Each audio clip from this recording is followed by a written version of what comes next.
And that comes back to the community, the connection with people. And even if you can just do those small things, you never know where that's going to lead to. It could lead to nothing, but maybe you responding to somebody that day, maybe it made their day. Hey, my feel good friend, and welcome to the Feel Good Social podcast. I'm your host, Kinsey, and I am just so excited to be in your earbuds today, as always. And I'm also extra excited to share today's guest with you. Her name is Mel, and she is another social media manager. She's a Feel Good Social clubber, and she is just an awesome human. And in today's episode, we are just keeping it real. We're chatting about Mel's journey to becoming a social media manager, how she is wearing lots of different hats, taking hats off, putting other hats on, all the different things, which I laughed at that analogy because I totally went through that too when I was starting a business. And we're also chatting about, mindset things when it comes to running a business. We're chatting about social media strategy, obviously. We even dive into the Instagram algorithm and what the heck we should do about it because it just keeps seeming to change all over the place, right? And so I know you're going to love this conversation with Mel. If you do, my friend, don't forget to share it with another one of your biz buddies who could also find it super helpful or inspiring or whatever, just a good listen, you know? And if you want to, go ahead and share it to your Instagram stories and make sure that you tag us. I am at Feel Good Social on Instagram, and Mel is at Market with Mel Pro. Linked them both in the show notes down below. But make sure that if you do take a screenshot and share it to your Instagram stories, that you tag us in the stories because we won't see it if you don't tag us. And we definitely want to see it, reshare it, and connect with you over on Instagram because I want to get to know you. I want to give you a follow. I want to comment on all your posts, all the things, right? So definitely connect with us over there. All right. Without further ado, let's go ahead and dive into this conversation with Mel, my awesome fellow Feel Good Social clubber, social media manager, and just wonderful woman.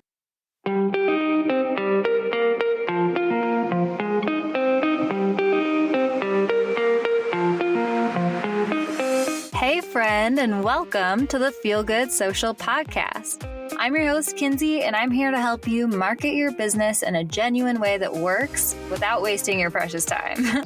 On this show, we chat about social media strategy and mindset tips with a focus on, you guessed it, feeling good. So sit back, relax, and enjoy some genuine conversation for the good of your biz. Real quick, have I invited you to join the Feel Good Social Club yet? Oh man, my friend, I would love for you to check out our new monthly membership for down-to-earth entrepreneurs who are ready to create content with ease, actually show up and strategically market your business online every month, and also make friends with rad down-to-earth entrepreneurs who are just like you, who get it, who are in the posting trenches with you, and who are ever ready to give you a friendly air high five or kick in the accountability booty whenever you need it. The Feel Good Social Club is where it is at. Check it out, feelgoodsocial.com/club. In the club, we have a content library full of Canva templates and tutorials and resources to help you make content creation as easy as possible. We also have monthly content planning workshops where we all come together and talk about the upcoming month's strategy for our content. And we also have community forums where you can get together, ask questions of other club members, brainstorm ideas, ask for feedback. So definitely check it out, feelgoodsocial.com/club. Our Feel Good members are seriously some of the most amazing people that I have ever met. And I would love for you to join us, feelgoodsocial.com/club. Check it out. Join today. We would love to see you in there, my friend. All right, let's dive back into today's episode. Hi, Mel. I'm so excited to bring you on the Feel Good Social podcast. Thanks for coming on the show, lady. I'm so excited, kids, to be here, honestly. I was just like, when I got the email about potentially being on, I was like, oh, I have to do this. Yeah, I'm so glad you did too. I love to bring on people who we've known each other for a hot minute now. You know, we are in like the similar industries and we have these awesome conversations. conversations, but I always know people are a little bit nervous sometimes to come on the podcast and stuff. So I'm so glad that you said, yes, sign me up. I'm down for it. Yeah. I mean, like it's a new thing to do. I've always been really interested in podcasts, and I was like, well, this is more like laid back, but laid back in a sense where I think people are more related like to this. So that's why I was like, all right, I got to do this. Kins is awesome. And I'm just excited just to like talk like a friend. Oh my gosh, me too, lady. But before we dive in, I would love for you to tell everyone who's listening, who are you? What do you do? Who do you serve? All right. So I'm Mel with Market with Mel Pro, and I provide social media management and some other things that kind of go underneath that too. So it's like content creation for it, and I do newsletters. So there's a lot of things that my hats keep on coming on, which is great. Like it's a great learning experience. And I serve clients that are small businesses in the multi-sport racing industry. So triathlons. So don't necessarily think of like the Ironman. Everyone's thinking about the Ironman distance. Like a lot of people need training and racing before they make that leap, or some people don't even ever go to an Ironman distance, which is totally fine. And so those are like the people that I love to serve, because I just have such a passion for the industry and the community. And I'm so excited for my work. And we have like had so many chats about, your company that you're building, and also who your ideal client is and how you can show up and serve them in the best way.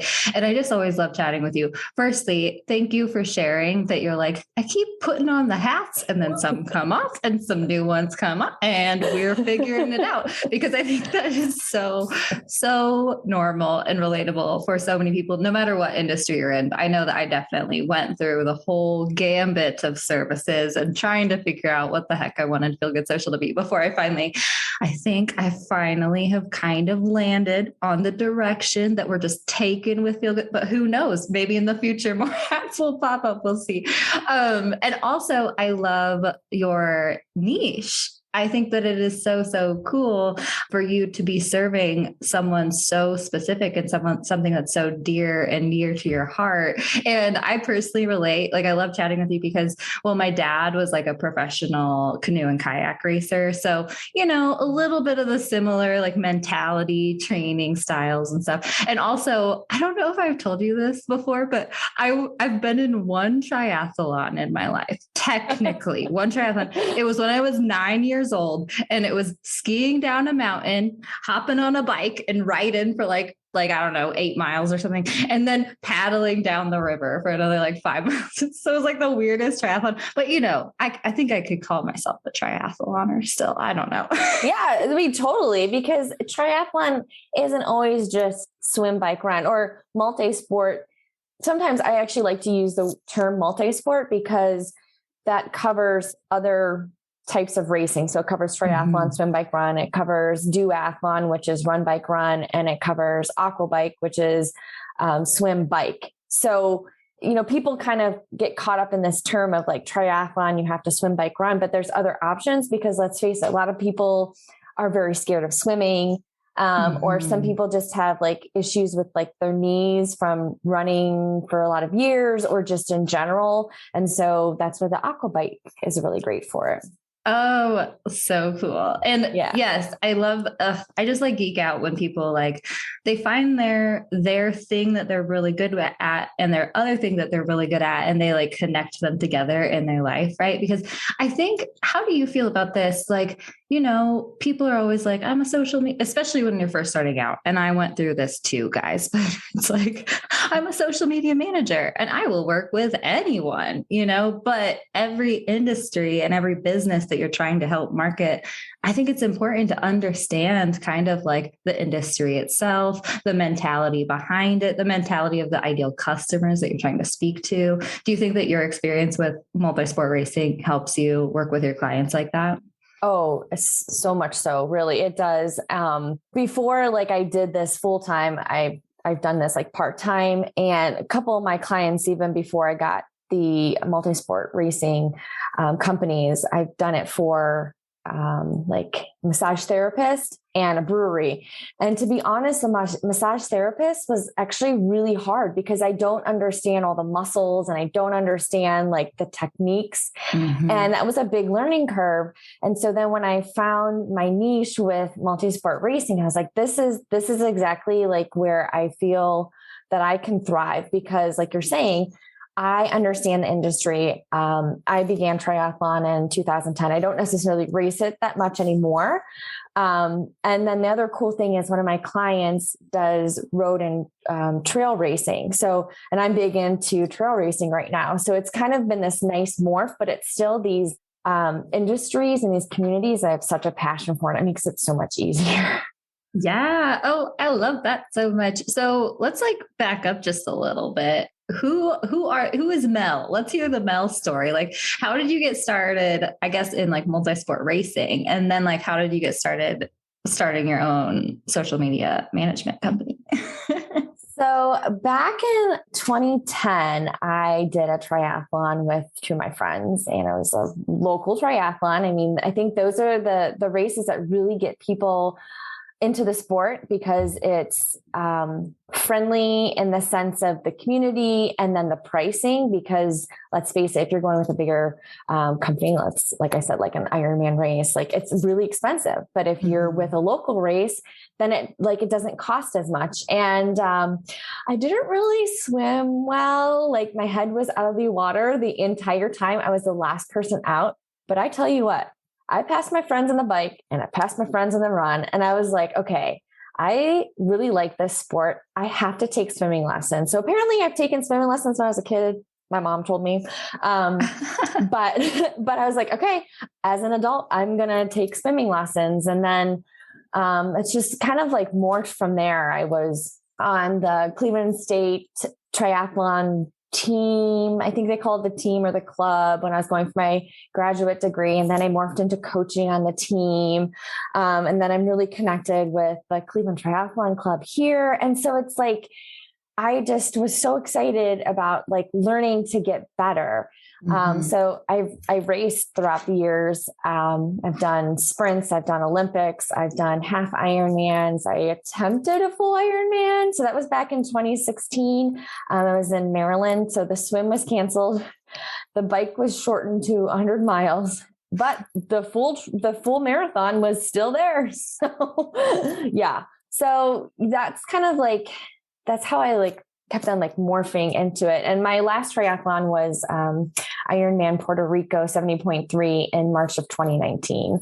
So I got pretty lucky about that. Yeah. So we we made it a trip, and it was with friends. So that's the other cool piece of triathlon is, if you're with a community, then you are able to like have that community there at your race. And it makes it that much sweeter, like when you're racing, because then people are like cheering you on. So that's how I got into that piece. Goodness. Yeah. And wait, okay. Firstly, I just have to point something out to you, because I loved what you said about, me, I'm always like looking for the analogies in life. I was like, oh, wow, this could be applied here. And here. But I love what you said about, I found this thing that I was so excited to learn and improve at. Right. Mm-hmm. And I wish that that's what I feel like that is what we need to keep telling ourselves whenever we get caught up in business, like imposter syndrome, or like needing to know what we're doing all the time, and we're just starting out at something and we feel like we already need to be the best and on top and know all the things and all that stuff. But it's like, no, if we can like approach business like that too, like just being excited to continually improve and learn and help and gain support and give support and all that different stuff. Like, okay, so I just had to point that out because I was like, wow, that is deep, Mel. Oh yeah, believe me. And honestly, I had apparently had I fell off a dock when I was a kid. I don't think it was like that. Like it was anything like deep water. And I think that's why I was a little traumatized by not swimming. And that's what held me back from learning to swim. But then I found triathlon and I was like, okay, sweet.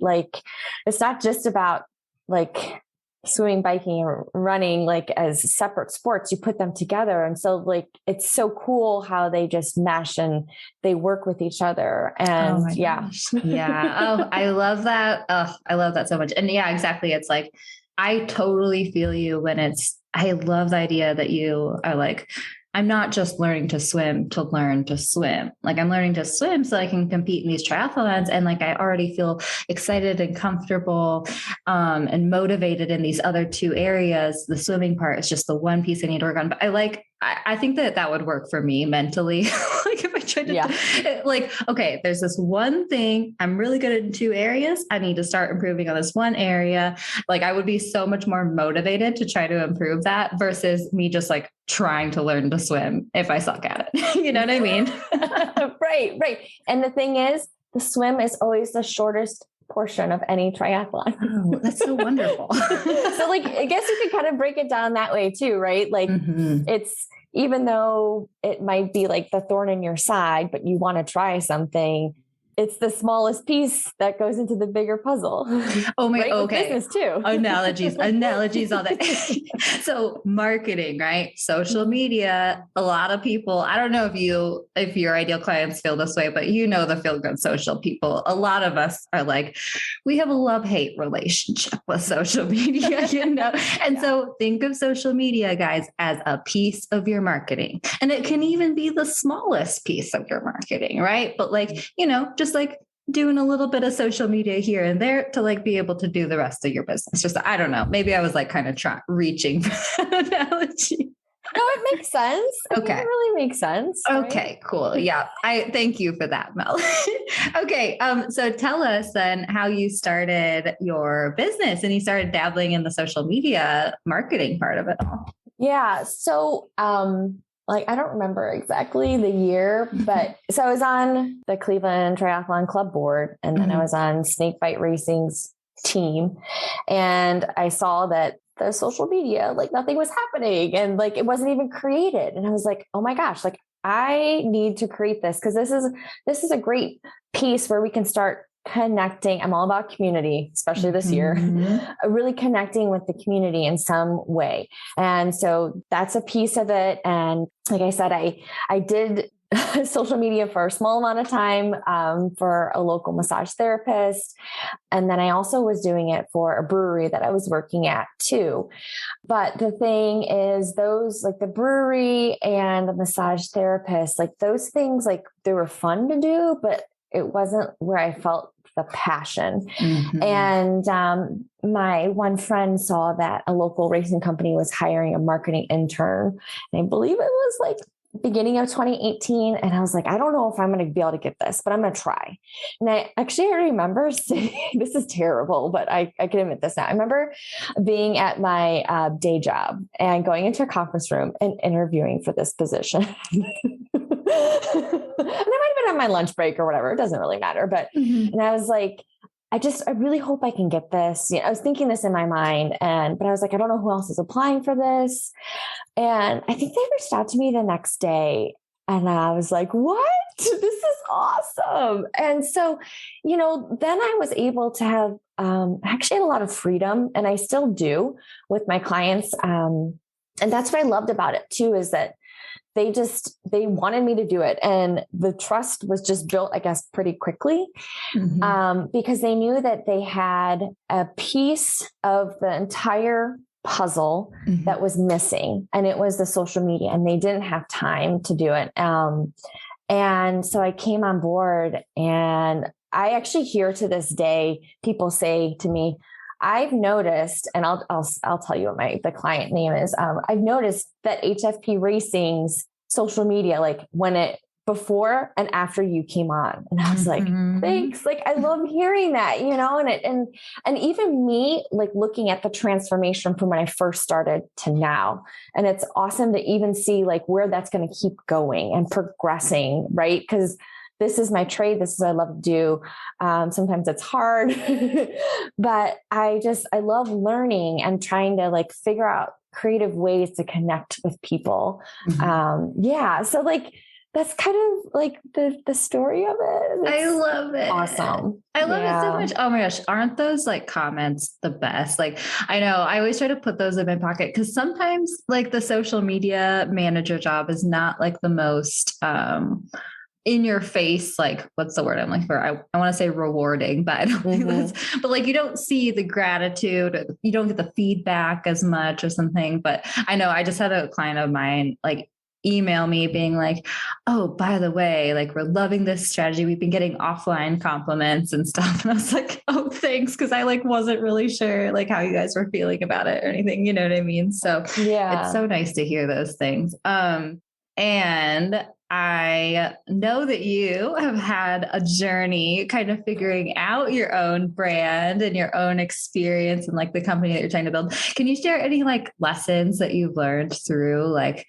this own journey of you figuring out like how you want to work with clients and how you want to show up for your own brand on social media and all the different stuff? Yeah. So my business is only a year old, which is crazy and amazing all at the same time. But what I knew I had to do at this time last year was like put myself out there and just reach out to people that I've had connections with or who I've seen online. I mean, definitely you were one of these people. I was like, okay, I'm going to follow, I'm going to listen. And I have to tell you this story. So, we have our house just needs a ton of renovations and it's getting to a good spot. But I remember like painting the living room. And I was painting 2 of our walls green. It's called the saguaro because it's a cactus color, right? Oh, okay. And I remember just painting that room and listening to your podcast. And I don't remember specifically what episode it was. And I probably listened to a few of them, but I was just remember painting those walls and being like, okay, like I got to start somewhere. I just got to keep on taking these baby steps. And, you know, I got to find my community. Right. And I got to find the confidence in myself. And, you know, it's hard. It's really hard because there's so many things to learn. And I'm like my worst critic. There's so many things that I really want to keep learning and I only have so much time in the day. Yeah.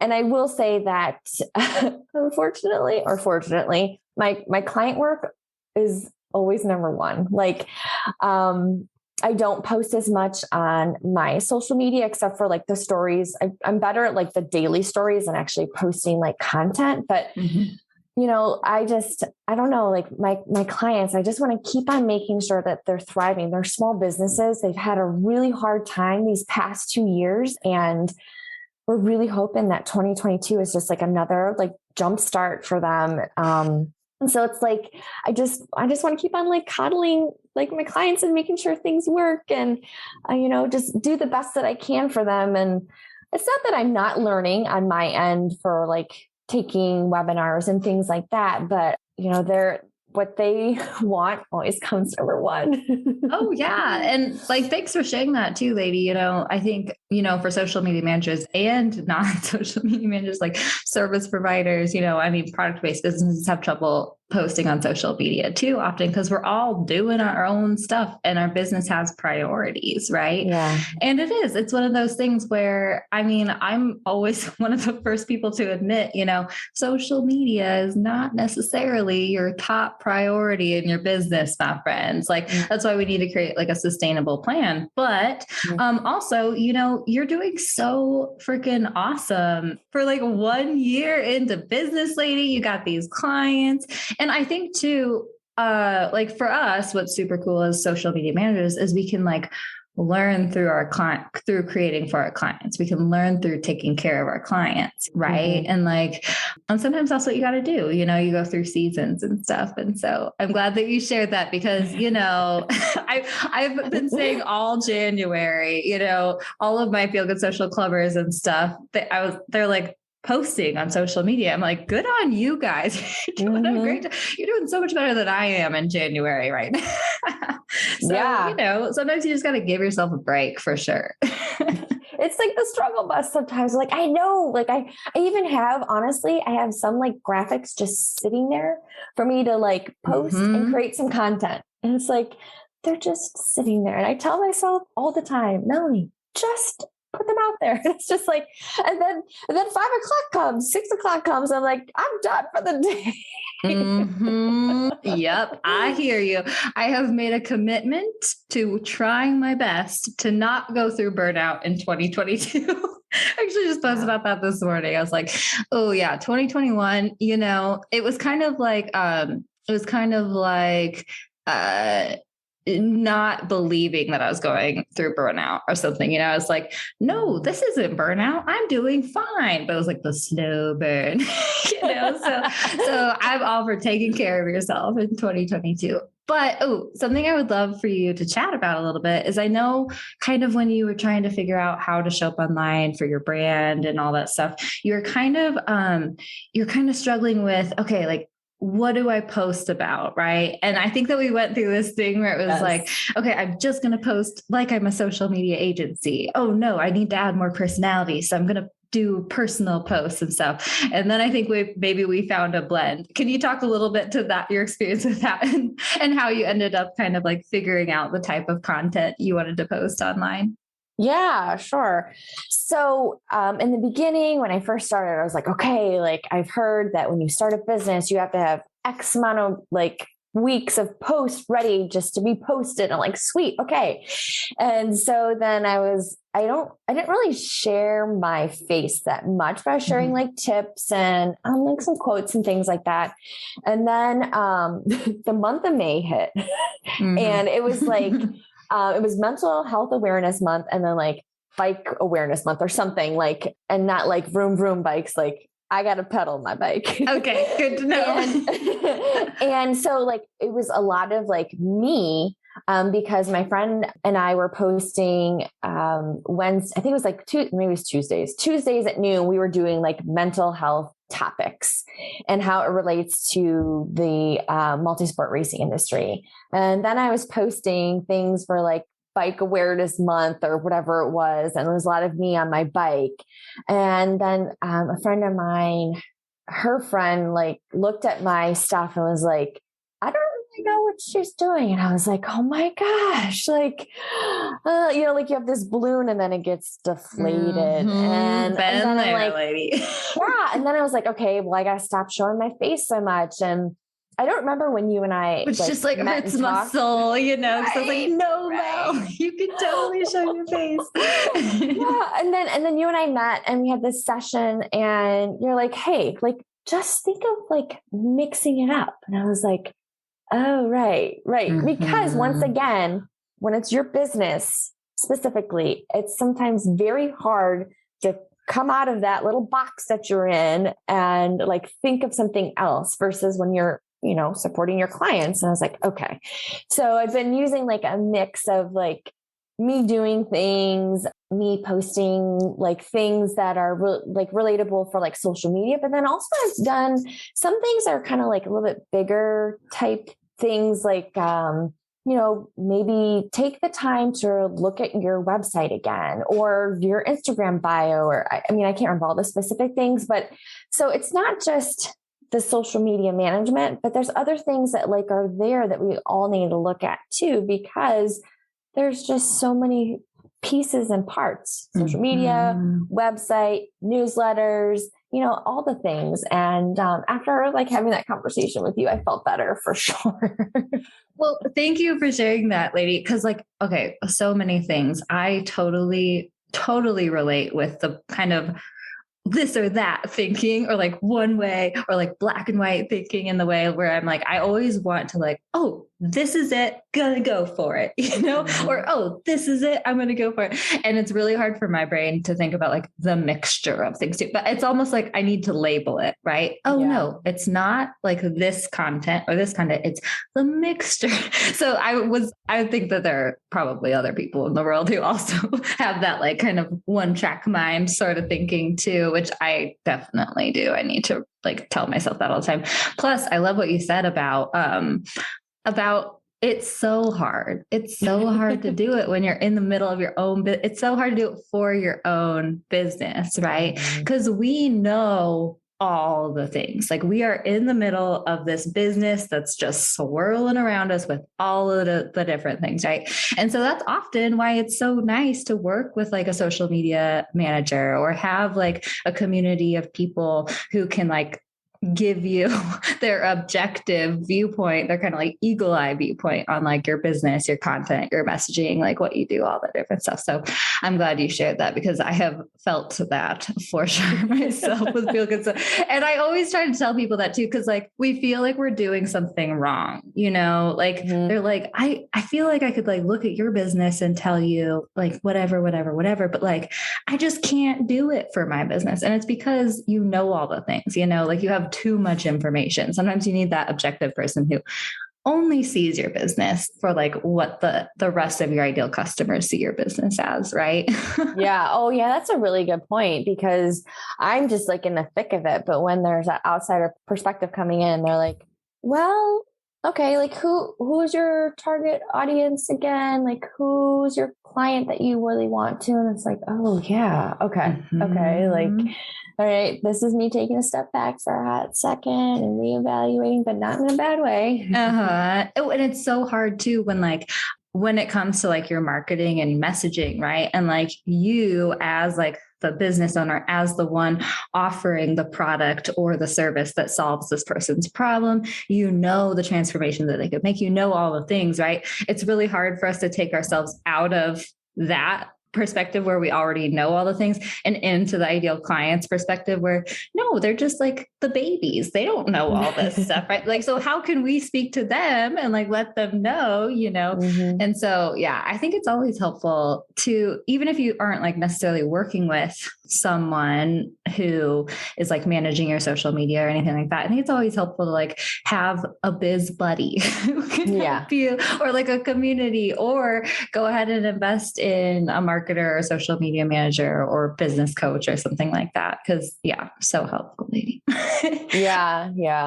Do you know what your brand vibe is on Instagram? I have a new fun quiz that's just for you, my friend. I, of all people, know how hard it is to figure out how the heck you're supposed to translate your brand to the gram. And with this quick 7-question quiz, we will help you hone in on your brand's personality, voice, and visuals so that you can show up consistently and create content that looks beautiful and feels on brand for you. This quiz is so awesome. It's been a long time coming, and I know that you're going to have a lot of fun with it. Plus, the results will help you show up in the best way for you. If you'd like to check out our new brand vibe quiz, just head to feelgoodsocial.com/quiz. Pretty easy. Head to feelgoodsocial.com/quiz to find out what your brand's vibe is on social media and start showing up there for your brand. I think like something else that we always kind of forget or maybe get slightly offended, and I'm putting myself out there, is like when we get feedback about something, right? Yeah. Because you're so in the thick of it and you're like, are they really right? Because like, I don't know, I thought I was pretty awesome. But then if you don't get that feedback, then you don't understand what's happening, right?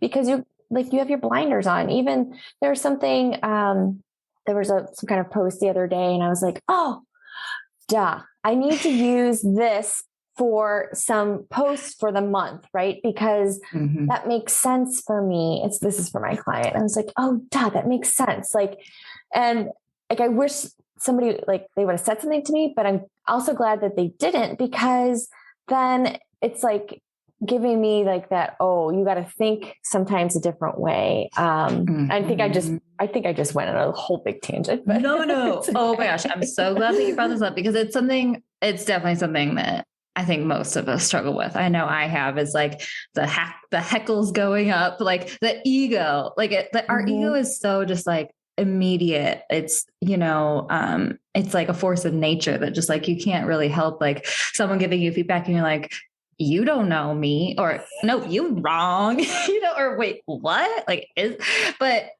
Firstly, like, I love that you brought up this thing of feedback and stuff, because I always, it's kind of like that immediate reaction of like, I can feel it in my body now being like, I know. Hair on the back of my neck going up, being like, what? And so I feel that. And so then I'm like, no, Kins, okay, take a deep breath. Okay, take the ego out of it. Is this person? And when it comes to feedback too, I always like to approach it objectively, right? Because here's the thing, you got some feedback from a woman saying, ooh, it feels like a little bit like lifestyle bloggy, your content and stuff, right? Yeah. And it would have been so easy for you to be like, oh my gosh, she's completely right, like 100% right, right? But I think that when it comes to feedback like this, we do always need to be super thoughtful about it, right? Because like sometimes people can give us feedback and maybe it's right, maybe it's not right, or maybe it's like half right, or like a percentage of it, you know? So I think when it comes to feedback, it's always so important to like, firstly, try to take the ego out of it. Although, you know, some people are just like trolls and like and you can totally dismiss feedback, right? Like, is this constructive or not? But then also like be aware, like everyone has an opinion. And so what part of their opinion do you want to take and maybe like think about, mull over, maybe pivot or anything like that, right? Because that's something that I ran into too when I was like just starting my business. It was like, okay, this person said it and I love them. And so it's 100% right for me.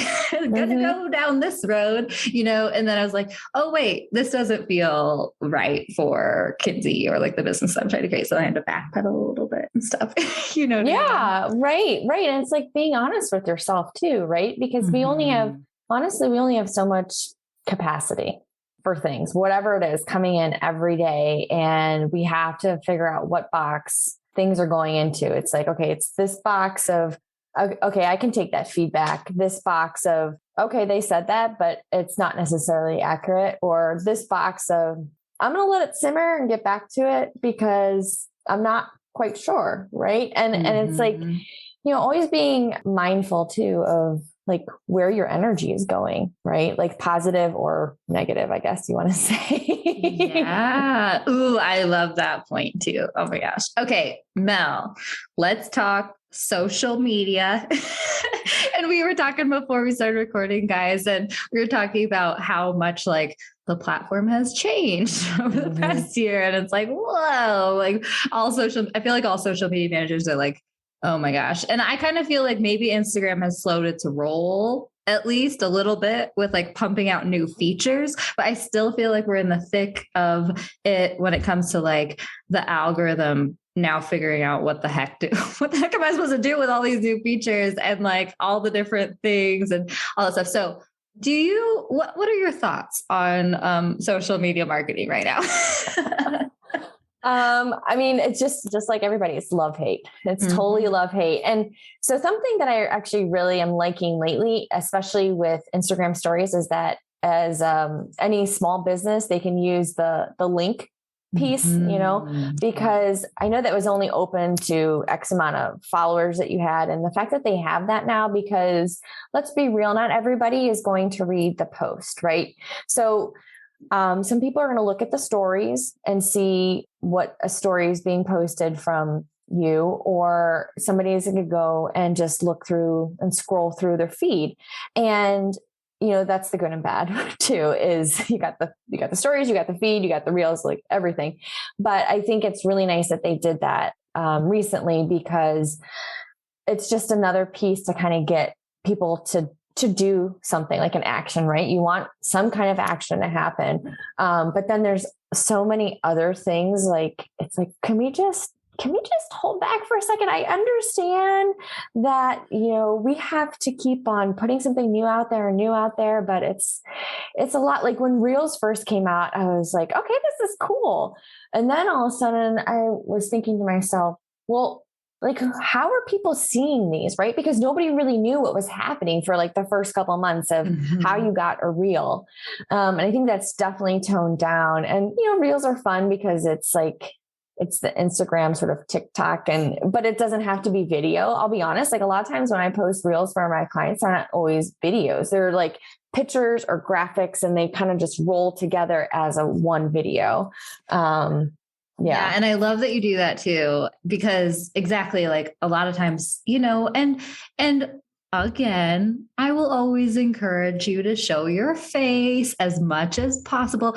If you're not comfortable with it, just start dabbling in it, and you get more comfortable. Also, but at the same time, like, you don't necessarily need to like show up on video on Reels. So I'm so glad you did that. And you actually had a reel go fairly viral for one of your clients, right? For like a Cincinnati weekend or something, right? It was crazy. Like, I don't even know how it got like so many views. I was like, what is going on? It was something crazy. I swear it was like 16,000 or something. And I was like, how is this even possible? But I know all that stuff is toned down a lot just because of the way like the algorithms and such are going. But, there's obviously value in the reels, because when I'm on my, my clients or even my accounts, I see certain reels pop up and I was like, I wonder, sometimes I know why they pop up and sometimes I don't. And sometimes I click on them just because I'm curious. Right. So that's the cool thing about them is they're popping up for some reason. And you just hope they pop up to the people that want to like look at it. And let's be real. I do my analytics weekly, which probably I shouldn't. I've heard that like some people are like, you do it weekly, that's a lot. But like looking at that, it like, there's like aha moments of like, okay, like this didn't go well this week for some reason, but maybe something similar went well last week, and I'll be honest, there's no rhyme or reason for a lot of things. There really isn't. No matter how big or small your audience is, they're not always going to see everything that you're posting. Yes. Thank you for bringing that up. I'm over here like throwing up dancing hands. Amen. Amen. Because exactly. It's like we try our best. So actually I was one of those people who I used to say, don't look at your analytics every week. Because we want the full big picture and whatnot. But at the same time, I think that you're right. Like the algorithm, the insights and / analytics, like all the things are changing so much recently. And I think we need to be curious and observant, like kind of on a smaller basis, but then wait for like that bigger picture to like make pivoting decisions or things like that. Right. So I was laughing.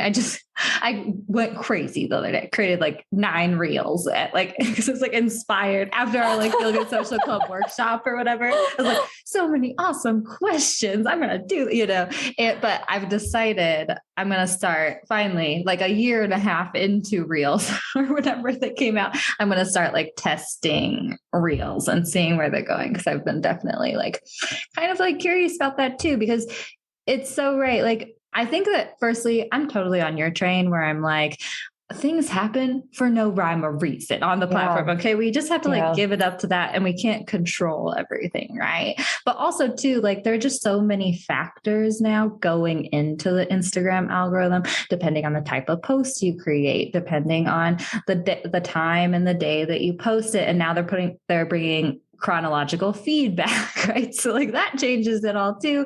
And it's all crazy and stuff. And so this just brings it back to like the point where I think that one of the things that like bugs me the most about social media marketing often is like people getting so caught up in like the robot side of their strategy, beating the algorithm, getting as much visibility and reach and blah, blah, blah, as possible, and like growth in numbers and all this different stuff. And I'm like, so much of that we can't control. And like, I really would rather you focus on the human side of your strategy, because that's what we can control. And that's ultimately like for small businesses, especially like who aren't like necessarily at the national brand level. Like, you can't compare yourself to Nike yet. Right. You know what I mean? And those human to human connections, adding personality to your brand, all that stuff, like that's what frickin' is going to get you the best results for yourself, for your business. And then also that'll help aid you in the algorithm that is like this swirling monster that we can't control, Yeah. Yeah. And I think like the other thing too is there's 2 things that probably can help with the algorithm is, when somebody comments on a post, like comment back. And even if it's just an emoji, because sometimes like there's not a specific word, right, that can like be like the next comment, but, or, when you're creating when you have a story and there's a poll, I like to go back and look at certain answers. It depends sometimes what it is. Like if somebody said they're not racing this race, like then I'll like send a message to them like, well, that's okay. We have a couple more races, this year. And like another one I put out was, are you racing this race or this race? And somebody put whatever. And so I responded to some of those and I said, oh, great. Like, hope your training's going well. Just something simple. And that comes back to the community, the connection with people. And even if you can just do those small things, you never know where that's going to lead to. It could lead to nothing, but maybe you responding to somebody that day, maybe it made their day. Maybe it helped them feel a little bit better about what's going on with their day, or maybe they feel a little bit more excited about their race. Because let's be honest, the weather here has been so crappy and cold that like, if someone's kind of giving you a little like, yeah, you're doing great, hope everything's going well, I mean, you're going to feel that boost of like energy and you're like, oh, sweet. Like somebody cares at this company. And that's the other reason why I love working for these small multi-sport racing companies is because you have that opportunity to actually really connect with people. And that's a big deal. That's a really big deal for me. Oh my gosh. You just gave me goosebumps, girl. I'm like trying not to cry over here. I've been so emotional lately.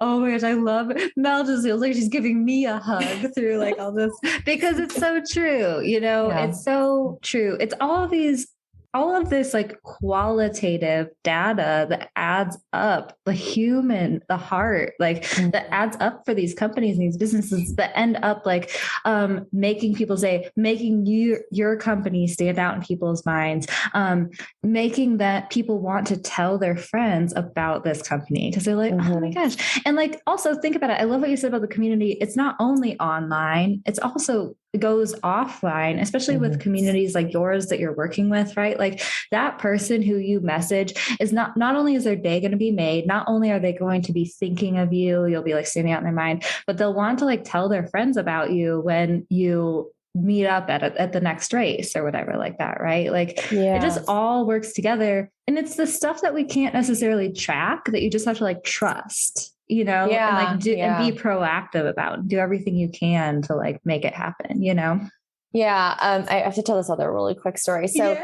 I noticed that there's one person that races for the one company and he loves the races and he always is like tagging us in his posts. And I noticed that he didn't tag us like in the past like week or so.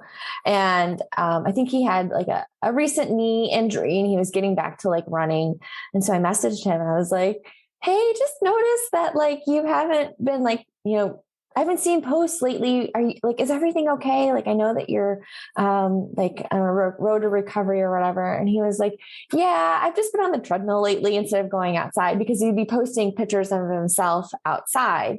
And I was like, oh, okay. Like just making sure like, and a lot of people don't like think about those kind of things, but something just clicked the other day. And when I was like looking at like the analytics and things, and I was like, oh, I haven't seen him do anything lately. Like, I hope he's okay.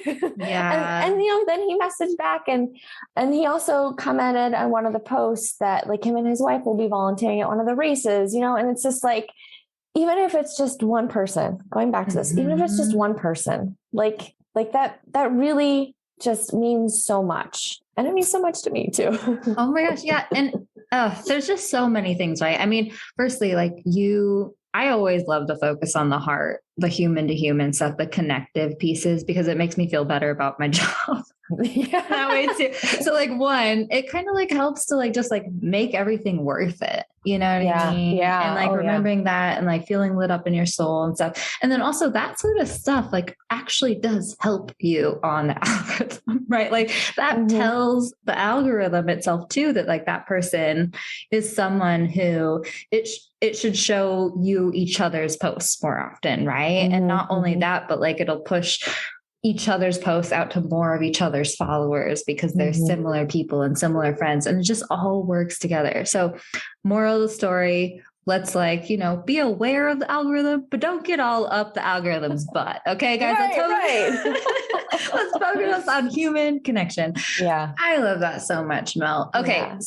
Final question. I could talk to you forever, but unfortunately, we can't, but I would love to bring you on for another one at some point. Like we'll do like a check-in, a Mel check-in. But, so I've been asking all of my Feel Good Social Clubbers what they find the most helpful. Mel's a part of the Feel Good Social Club, guys. So I would love to know, Mel, what have you found the most helpful in the Feel Good Social Club? So I'll say the number one reason why I joined the club was for community.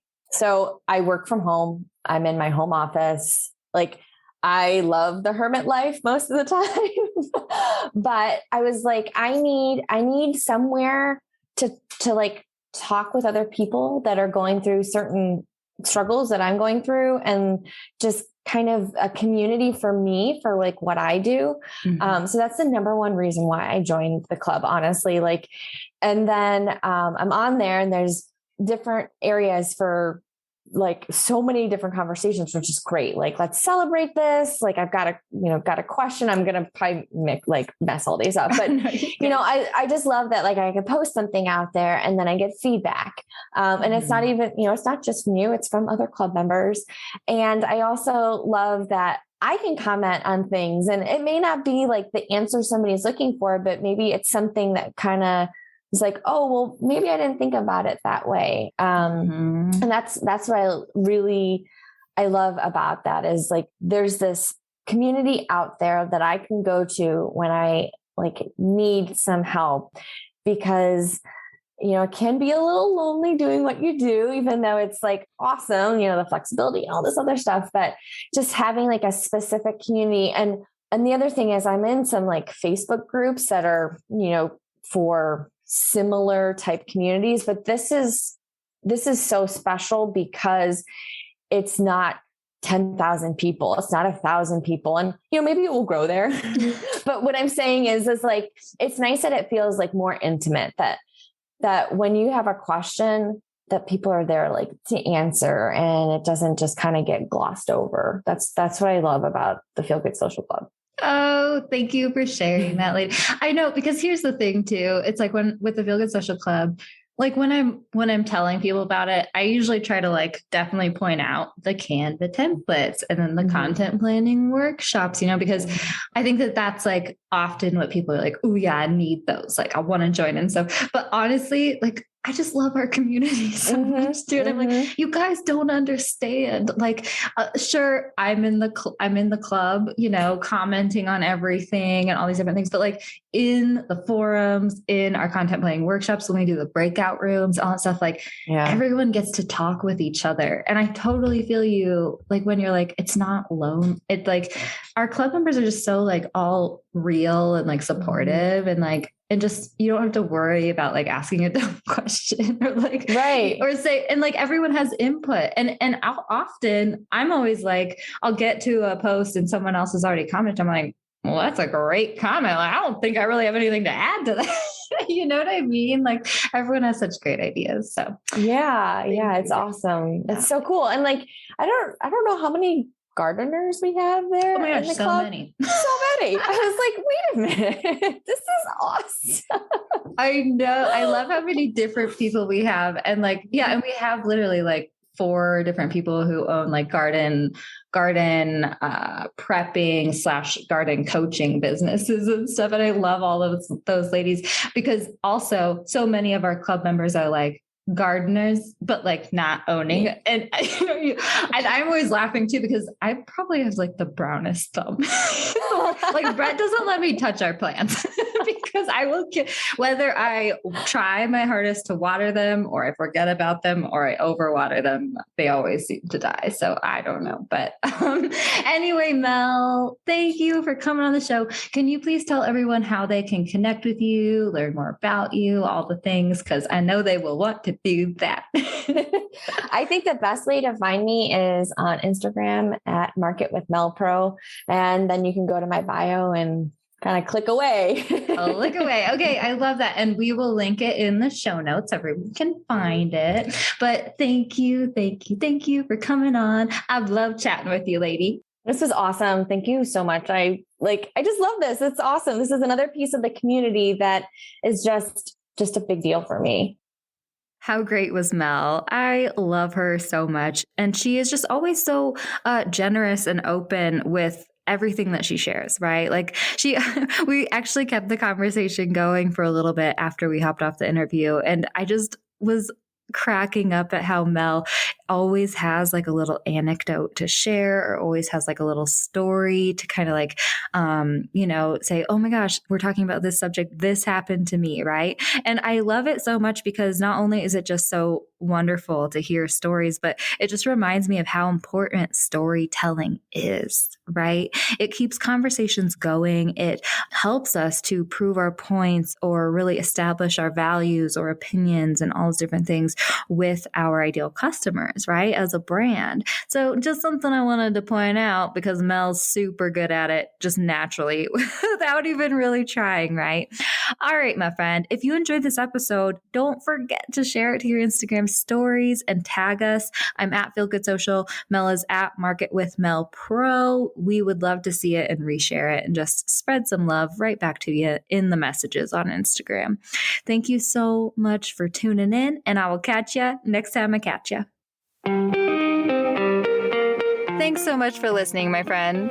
For show notes and a whole lot of other awesome freebies, visit feelgoodsocial.com. Simply go to feelgoodsocial.com for all the goods.